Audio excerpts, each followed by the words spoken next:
Hello YouTube friends, welcome back to YouTube channel. आपका फिर से स्वागत है एक नए वीडियो के साथ। तो अभी आप मेरे पीछे देख रहे हो तो यहाँ पे एक अच्छा व्यू आ रहा था, तो मैंने सोचा एक वीडियो बना दूँ तो थोड़ा आपको एक मोटिवेशन मिले।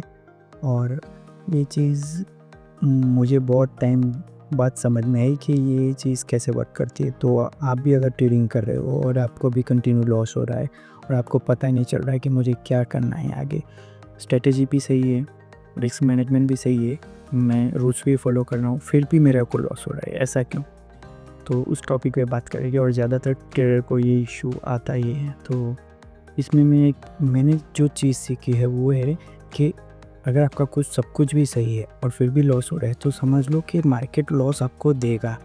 ऐसा नहीं है कि आपने अगर ट्रेडिंग सीख ली, रिस्क मैनेजमेंट सीख लिया, मनी मैनेजमेंट सीख लिया, साइकोलॉजी पे मास्टरी कर ली तो आपका लॉस नहीं होगा और आप कंटिन्यू प्रॉफिट बना पाओगे। ऐसा पॉसिबल है कि अगर आपने 1 लाख के 2 लाख बनाए, 2 के 4, 4 के 6, 6 के 10, 10 के 12, तो ये ऐसे ही बढ़ता जाएगा, लॉस नहीं होगा और कंटिन्यू प्रॉफिट करोगे। ऐसा नहीं होता, मार्केट में लॉस तो होगा ही होगा। कोई भी ऐसा ट्रेडर नहीं है जिसको मार्केट में लॉस नहीं होता। मार्केट में लॉस होने ही वाला है। आप कितना भी कर लो, कितना भी कुछ कर लो, लॉस होगा। बट वो आप पे डिपेंड है कि आप कितना लॉस लेते हो। 100 रुपये लॉस लेते हो या 1000 रुपये लॉस लेते हो। अगर 100 रुपये लॉस लेते हो तो आपका रिस्क मैनेजमेंट ऐसा होना चाहिए कि मेरे को 200 रुपये का प्रॉफिट मिनिमम लेना है। फिर ऐसा नहीं 100 रुपये का लॉस लिया और जब 100 रुपये के लॉस के बाद अगर प्रॉफिट करने को आया तो 150 रुपये में आप निकल गए। ये एग्जांपल दे रहा हूँ। तो आपका कैपिटल के हिसाब से अगर आपने $1000 का लॉस किया है तो आपका $2000 प्रॉफिट होना ही चाहिए, तभी आप मार्केट से बाहर निकलो। पर ज़्यादातर ट्रेडर को मैंने देखा है वो क्या करते हैं कि लॉस में ही खड़े रहेंगे कि नहीं, आप होप करते हैं कि ये मार्केट अभी ऊपर आ जाएगा। बट जैसे ही वो मार्केट ऊपर आता है वो प्रॉफिट करने के लिए ही बैठे हैं। बट प्रॉफिट करने के टाइम पे वो जैसे ही ग्रीन दिखता है और वापस जब वो नीचे आता है तो वो निकल जाते हैं। एक फियर में हो जा रहा, फियर होता है, डर लगता है कि प्रॉफिट हाथ से चला ना जाए। और तभी आपका इमोशन जो है वो आप पे कंट्रोल करता है। ट्रेडिंग में क्या है कि आपका एक प्रोसेस है कि मेरे को 100 रुपये का लॉस लेना है, 200 का प्रॉफिट करना है। बट जब हम ट्रेड लेते हैं तब 100 से जो 150 जाता है, 150 के बाद वापस जो 100 आता है, तब हम निकल जाते हैं ये डर से कि ये वापस लॉस देगा। तो ये चीज़ है, अगर आपके इमोशन आपके जो है इमोशन अगर साइड पे कर दो तो आप प्रॉफिटेबल हो सकते हो। ज़्यादातर आपने देखा होगा कि अल्गो ट्रेडिंग करते हैं। एक रोबोटिक्स होता है जो रोबोटिक्स में कोडिंग करके वो रोबोटिक्स ट्रेडिंग बोलते हैं उसको, अल्गो ट्रेडिंग का सिस्टम अपने आप बाई सेल करता है। उसमें परसेंटेज फिक्स कर दो कि मेरे को 2% कैपिटल पे लॉस, 4% प्रॉफिट। तो ज़्यादातर लोग ये इसको फॉलो करते, बट वो एक सिस्टम को उसको एक कमांड देती और वो कमांड से वो प्रॉफिट और लॉस परसेंटेज के हिसाब से करता है। बट जब आप खुद ट्रेडिंग करने बैठे हो तो आपकी साइकोलॉजी इम्पैक्ट हो, साइकोलॉजी आपकी इन्वॉल्व होती है, इमोशन। और जब तक आपके इमोशन पे आपका कंट्रोल नहीं होगा, आप कितनी भी प्रॉफिटेबल स्ट्रेटजी क्यों ना, आप प्रॉफिट नहीं कर पाओगे। और ये चीज़ मैंने बहुत जगह देखी है और बहुत सारे लोगों को यही इशू आता है। और ये इशू मेरे को जब पर्सनली ऐसा लगा कि ये इशू तीन स्टेज में होता है। फर्स्ट स्टेज होता है, वो स्टेज ऐसा होता है कि आपको फोर्सफुली मार्केट से पैसा चाहिए। क्यों चाहिए? मेरा ईएमआई जा रहा है, मेरा रेंट जा रहा है, मेरा ग्रोसरी का बिल जा रहा है, मेरा जो मंथली एक्सपेंस है वो जा रहा है। तो मुझे ये सब चीज़ जो फुलफिल करनी है उसके लिए मेरे को पैसा चाहिए। कहाँ जाएगा? ट्रेडिंग से आएगा। चलो मैंने ट्रेडिंग स्टार्ट कर दी, अब मेरे को मंथली इतना पैसा चाहिए। तो ये सब चीज़ आपको अगर है कि मंथली मुझे इतना पैसा चाहिए, तो फिर ट्रेडिंग में से आप फोर्सफुली कुछ ना कुछ ट्रेड फाइंड करोगे। सेटअप नहीं होगा तो भी सेटअप बनाओगे। मार्केट में ऐसा है कि ज़्यादा ट्रेड करूँगा ज़्यादा प्रॉफिट मिलेगा, ऐसा नहीं होता। जब तक आप अपनी प्रोसेस फॉलो करोगे, risk management, money management, psychology, ये सब जब एक साथ फॉलो करोगे तो ही पैसा बनेगा। पर फोर्सफुली अगर मार्केट में पैसा चाहिए तो वो नहीं देगा।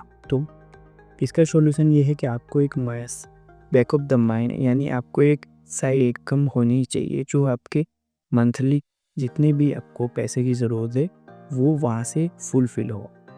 अदरवाइज़ ऐसा होगा कि आपके ट्रेड लेने से पहले ही आपके माइंड में ये आ जाएगा कि मेरा इतना ईएमआई कटने वाला है, मेरे को ये ट्रेड में इतना पैसा कमाना पड़ेगा। तो जितने भी ट्रेडर है उसको एक साइड में इनकम होती है, वो साइड इनकम से ही वो उसके जो मंथली एक्सपेंस है वो निकलते हैं। तब जाके वो ट्रेड सिर्फ फॉलो कर दे कि अगर ट्रेड में प्रॉफिट हुआ तो ठीक है, अगर लॉस हुआ तो भी ठीक है। तो उनको ऐसा नहीं है कि मुझे यहाँ से ही पैसा चाहिए, क्योंकि उसका एक बैक ऑफ द माइंड एक जो बैकअप है वो चल रहा है, वहाँ से पैसे आ रहा है। तो आपको एक साइड इनकम, साइड में जॉब, कुछ भी चीज़ इम्पोर्टेंट, साइड में जॉब, साइड में जो इनकम है वो एक पहले बिल्ड करनी पड़ेगी, वहाँ से पैसे आपको लाने पड़ेंगे, तभी जाके वहाँ से ट्रेडिंग में आप एक्सपेक्टेशन नहीं रखोगे कि मेरे को यहाँ से ही पैसा चाहिए। और यही चीज़ से ही फिर आपकी साइकोलॉजी इम्प्रूव होगी। फिर दूसरी चीज़ मैंने नोटिस की है कि फर्स्ट लेवल ये था कि मेरे को मंथली यहाँ से पैसा चाहिए, यानी ये ट्रेडर ऐसा है कि मेरे को मंथली पैसा इधर से ही चाहिए, ट्रेडिंग से ही चाहिए, मेरे जो ईएमआई है वो यहाँ से चाहिए। वो उस तरीके से ट्रेडर होते हैं। दूसरे ट्रेडर होते हैं वो क्या होता है कि इमोशन जिस पे कंट्रोल नहीं रहता। जैसे लॉस हो गया, बड़ा लॉस हो गया, इसको रिकवर करना है, इमोशन ट्रेडर।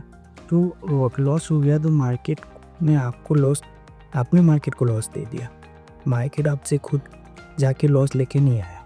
तो ये चीज़ इमोशन में फिर इवेंट ट्रेडिंग करनी है, मेरे को प्रॉफिट चाहिए, प्रॉफिट क्यों नहीं हो सकता। तो ये सब चीज़ जो इमोशन से ट्रेडिंग करते हैं ना, वो चीज़ भी वो मार्केट आपको उसमें लॉस ही देगा। अगर प्रॉफिट रैंडमली हो गया तो आपको वापस रिकवर और कैसे भी करके वापस प्रॉफिट जो हुआ है वो लॉस में कन्वर्ट हो जाएगा। तो ये सब चीज़ जो दो तरह का ट्रेडर होता है, फर्स्ट और टू, वो 90% ट्रेडर के यही होते हैं। अभी आते हैं pro trader. Pro trader means जो अपने इमोशन पे कंट्रोल कर लिया है। ये ट्रेडर ऐसे होते हैं कि उनको कोई फ़र्क नहीं पड़ता मार्केट ऊपर जा रहा है नीचे जा रहा है, बस उसको अपना सेटअप दिखा, ट्रेड लिया, इतना स्टॉप लॉस रखा, इतना टारगेट रखा, बस ट्रेड प्रॉफिट लॉस वो बाद में देखेंगे। तो उसके लिए मैंने एक सॉल्यूशन क्या ढूंढा है। अगर आपको ऐसा चीज़ करना हो, मैं खुद ट्राई करता हूँ। अगर मेरे को कोई सेटअप दिख गया तो मैं सेटअप पे क्या करता हूँ, पहले मैं प्री चेक कर लेता हूँ कि हाँ मेरे सेटअप बन रहा है, ठीक है, मेरा जो चेक लिस्ट है जिसमें रिस्क रिवॉर्ड मैनेज हो रहा है, ठीक है, मनी मैनेजमेंट ओके, मेरा स्टॉप लॉस इतना है, ठीक है, मेरा कैपिटल इतना यूज़ होगा, ठीक है। तो फिर मैं वो ट्रेड ले लेता हूँ, उसमें मैं एंट्री पॉइंट जैसे ही मैंने लिया, मैंने टारगेट बुक करता हूँ, टारगेट मैनुअल डाल देता हूँ सिस्टम में और स्टॉप लॉस डाल देता हूँ। फिर मैं सिस्टम बंद कर देता हूँ। फिर मैं उसको बार बार ऐसे स्क्रीन में देखता नहीं हूँ कि अरे ये तो ऊपर चला गया, अरे भाई टारगेट से 2 पॉइंट नीचे रह गया, मैं इसको बंद कर दूँ, नहीं।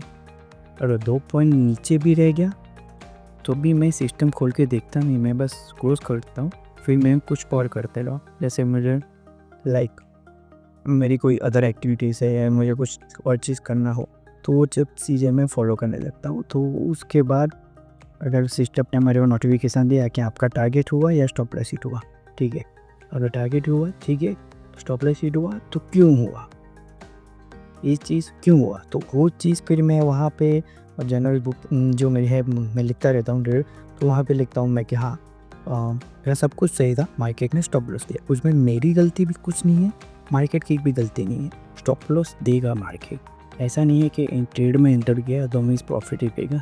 हाँ, फिर मैं लिखता हूँ स्टॉप लॉस मेरे जो मैंने रिस्क लिया था $500 का, उस हिसाब से मेरे को स्टॉप लॉस मिला $500, यस ओके। बट हाँ, वहाँ पे अगर मेरा स्टॉप लॉस हुआ कि मैं $500 का स्टॉप लॉस लेने वाला हूँ और वहाँ पे अगर मेरा $1000 का लॉस हुआ तो $500 एक्स्ट्रा क्यों गई, वो फिर मैं हिपता हूँ। तो वो गलती मेरी वापस रिपीट ना हो, वो मैं उस पर फोकस करता हूँ। तो ये सब चीज़ आप लिख के ही आपको पता चलेगा कि आप गलती कहाँ कर रहे हो और उसका इम्प्रूवमेंट कहाँ से होगा। और बाकी तो कुछ और प्रॉब्लम मेरे को लग नहीं रही है, बट जितने भी ट्रेडर हैं अगर उनको ऐसी प्रॉब्लम हो रही है, ठीक है, साइकोलॉजी इशू आ रहा है, तो ज़्यादातर मेरे वीडियो मैं साइकोलॉजी को ही इम्प्रूव करने का वीडियो अपलोड करता हूँ, तो वो देख के आपको आइडिया लगेगा कि आपको क्या करना है। बाकी सेटअप तो मैं आपको बताता हूँ, 2-3 सेटअप है, उस पे ही काम करना है, बट साइकोलॉजी इम्प्रूव करें। बाकी सब तो हम डिस्कशन करेंगे जैसे-जैसे मेरे को टॉपिक मिलेगा। तो मिलते हैं नेक्स्ट वीडियो में, तब तक के लिए इंस्टाग्राम पे फॉलो कीजिए, यूट्यूब पे फॉलो कीजिए। मिलते हैं नेक्स्ट वीडियो में, तब तक के लिए